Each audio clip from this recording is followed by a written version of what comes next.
It's been absolutely incredible. I mean, there's folks here from all over Montana, as well as Oregon, Washington, Idaho. I'm from Colorado. People from across the country that are here to support Montanans. I live right on the rail line in Missoula, and one day I noticed that there was black dust all over my outdoor furniture, and the diesel emissions kept getting worse. Every month they'd get worse and worse. They'd infiltrate my home at night, because in Montana we don't have air conditioning. We open our windows at night and let the mountain air come in, and numerous nights I would wake up with thick diesel emissions in my house. And that's just something that touched me on a personal level. I don't want to be breathing it. I don't want my nieces to be breathing it when they come visit. I started with the Keystone XL, action last year, almost a year ago in DC. That was my first experience with this kind of activism. And once you start fighting for one of these issues, you realize they're all connected. They're all part of extreme energy. They're all just desperate push by the fossil fuel industry to keep on making absurd profits, regardless of the fact that they're causing a lot more damage.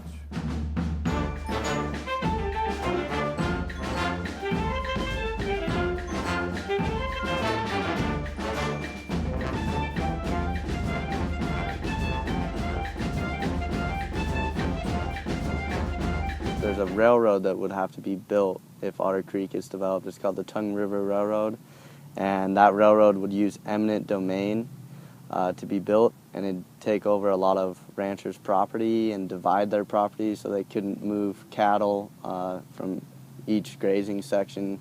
The Otter Creek mine is an important strategic target because the rail links that would be built to feed this mine would open up vast other areas in southeastern Montana to potential exploitation. So if we can stop this mine and we can stop this project, we can protect countless other areas in Montana. I live in Bellingham, Washington, where one of the proposed coal terminals that would ship 48 million tons of coal through the Salish Sea out to China is proposed to be built.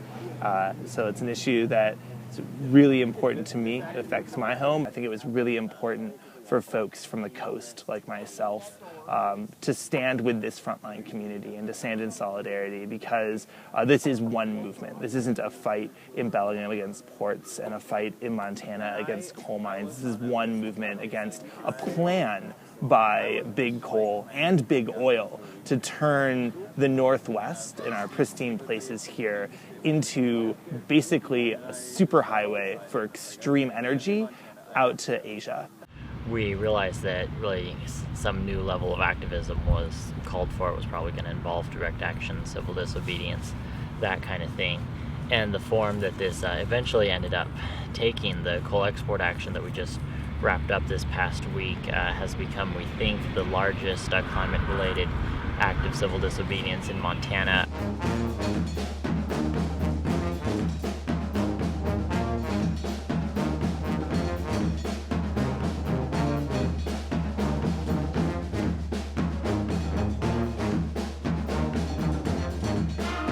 There was just a whole variety of actions happening, like marching down, Helena to the offices of the Attorney General to deliver a thank you note for having, rejected the lease to Arch Coal in 2010. And then we had a really good sharing circle in the rotunda of the Capitol, sharing ideas of how to address the issue. And then the following day, we were doing outreach at the farmers market and Decent Street Theater. The first day was really the big day of teach-ins.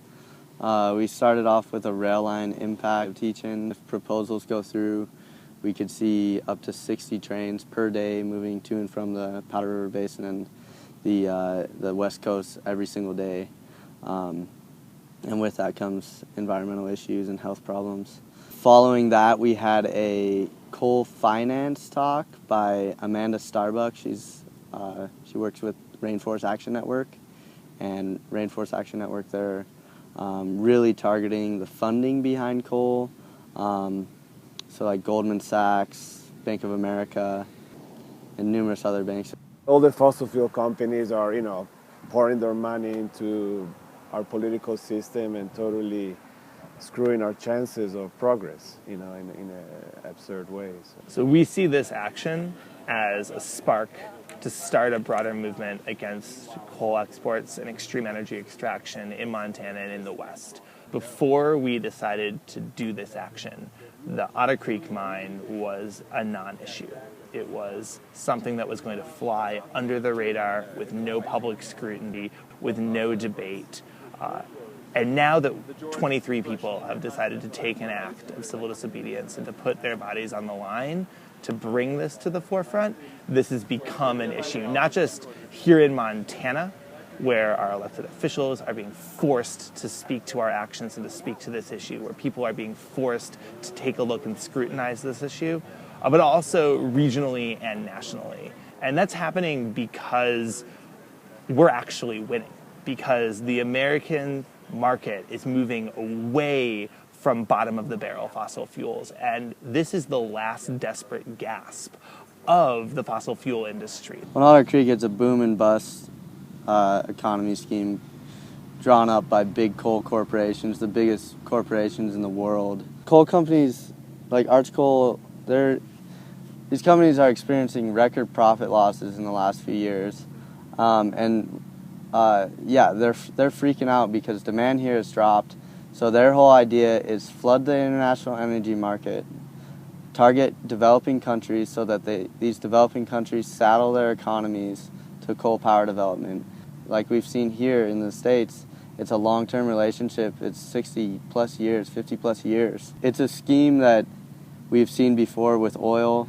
You know, they flood the market, the price drops, demand jumps, and then the supply drops eventually, and then we're the ones stuck having to pay a foot and a hand for resources because they flooded the market and manipulated the price of the resource. And really, I mean, our state's getting ripped off. We sold our coal for extremely cheap, 15 cents a ton. Our severance tax is really low. It's at 12.5%. And then to end it all, Americans, we're putting our taxpayer dollars into subsidizing coal development. So we're subsidizing coal that's being mined and being exported, not for Americans, but for the foreign market. And it feels really empowering to know that we stand in solidarity with the folks out in West Virginia and Texas.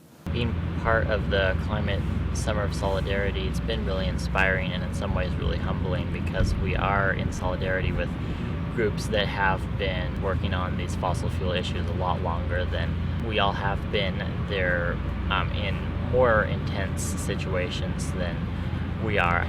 It raises the bar for our work here in Montana in a lot of ways, I think. And I mean, for me personally, it really makes me realize that if those folks, if they can put their bodies on the line that way, we're going to have to get to the point where we can do the same thing in Montana.